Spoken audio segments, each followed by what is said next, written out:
गीत संहिता 91। जी जो जन सर्वोपरिस्थंग आवृत स्थान रे बास करे से सर्वशक्तिमान को छाया तले बसती करिबो। मु सदा प्रभुंक विषय रे कहिबी, से मोहर आश्रय ओ मोहर दुर्ग, मोहर परमेश्वर, मु तांकोठारे निर्भर रखे।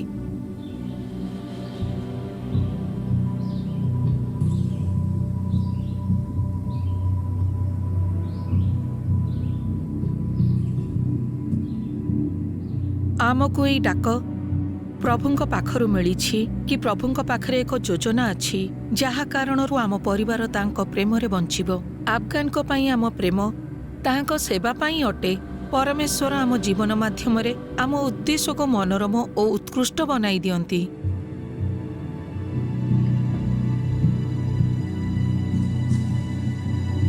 से दिन आम पई एक साधारण दिन थिला। ऑफिस को जिबार दिन थिला। सकाळे से किछि पाठ पढौथिले।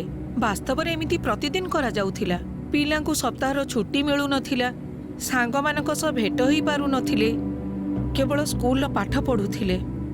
दुहिंक भितरे प्रभुंक प्रति गभीर प्रेम अछि एवं प्रभुंक पई एक लालसा। एहा अत्यंत मूल्यवान अटे। आउ सेमाने बड़ होउछंती। आउ दिन प्रतिदिन तांको विश्वास रे बढ़ुछंती। माँ हेबा आउ सेमानकु बढ़ुथिबार देखिबा एक अद्भुत अनुभूति। आउ अफगानिस्तान परि देश रे रही कि प्रभुंक पई बंचिबा कोनोसी भी माँ बापांको पई तांको संतान को प्रभुंक मार्ग रे चालिबाकु देखिबा सबुठु सुखकर। तांकर एहा जानिबा कि तांकर सृष्टिकर्ता किए एवं प्रभुंक सह एक प्रेमर संपर्क रखी सेही उद्देश्य पई ही बंचिबे सेमाने सब बेଳ पई।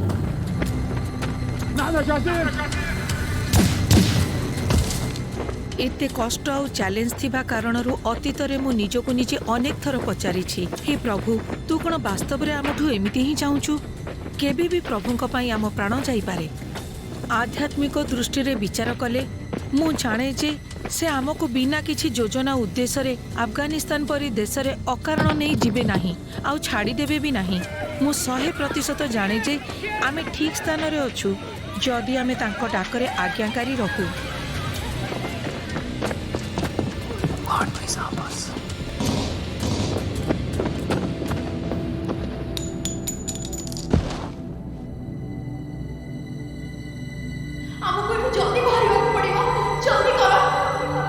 मु मोर पिलामानंकु कहुथिली, जॉन पियर एवं रोडे को, आज तुमे माने एक कठिन दिनर सम्मुखीन हेब, किंतु मु तुमर सहायता पाई एठी रहिबिनी। ना पिता रहिबे सहायता करिबा पाई, किंतु सेठी जीसु रहिबे तुमर सहायता पाई।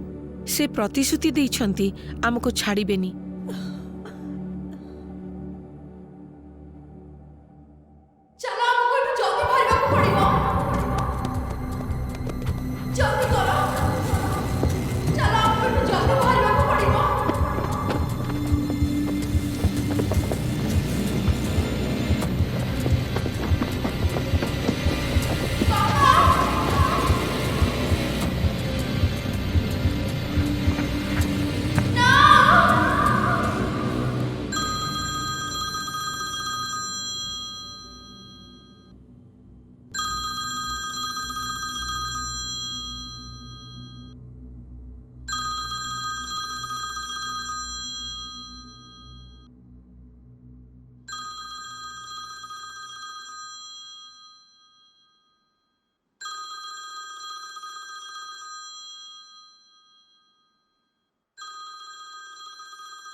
मोर विश्वास सेमाने प्रभुंक सामना रे अछंती, तांको आराधना करूछंती, महिमा करूछंती, आउ केवल प्रतीक्षा रे अछंती जेपरि मो दौड़ शेष करि दिए।